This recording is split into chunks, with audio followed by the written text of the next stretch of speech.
Hey, welcome back. So in the state of our politics, where so much really just seems unsettled, the 11 Alive political team is working every day to make sure that real Georgians and their issues are at the center of the conversation and that their voices are heard. So investigative reporter Zach Merchant, co-host of 11 Alive's Sunday politics show, The Georgia Vote, joining us now with a look at the electorate. Hey, Zach. Hey, Faith, you're right. We say it all the time on the Georgia Vote. You cannot have the Georgia Vote without Georgia voters.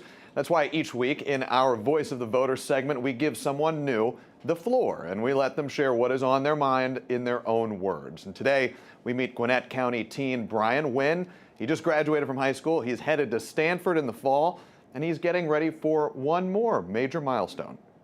I'm going to vote in my first presidential election because I'm only 18 right now.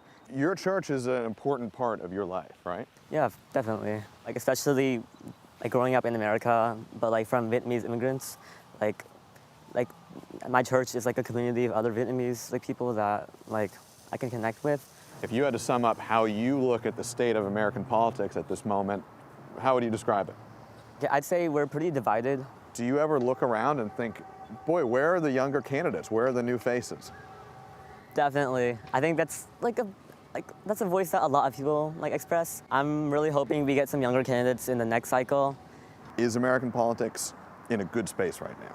I don't think it's in a bad space. I think that we can still make an impact. I think we can still set things right. Also, actually now thinking about it, I think that I'm glad that this is the first election that I can vote in, just because since so many things are at stake, at least now my voice can be heard. What's the biggest issue that's going to govern how you vote?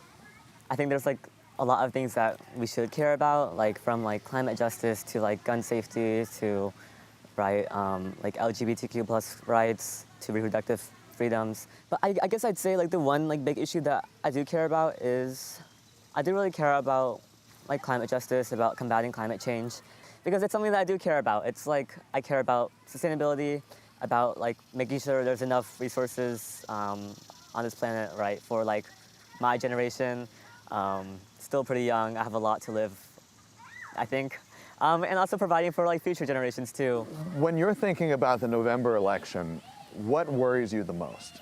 I guess I'm most scared about our rights being stripped away, right? That's scary. We've already seen it happening from the overturn of Roe v. Wade.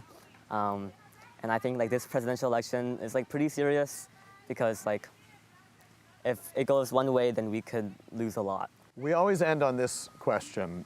What are you optimistic about? Being able to make an impact as myself. People don't realize how big of an impact their voice has on everyone around them. And we should note that we sat down with Brian before the assassination attempt on former President Trump and everything that has followed this week. But Brian said when we talked to him afterward that his major priorities have stayed the same, though he is now even more concerned about gun safety and gun regulation. Faith. Well, Zach, it's so important that we have these conversations every single week. Thank you so much for sharing that with us. And you can catch conversations like these each week on the Georgia Vote Sunday mornings after Meet the Press and on WATL. Important note, after this Sunday, we will be on hiatus until after the Olympics, so please tune in.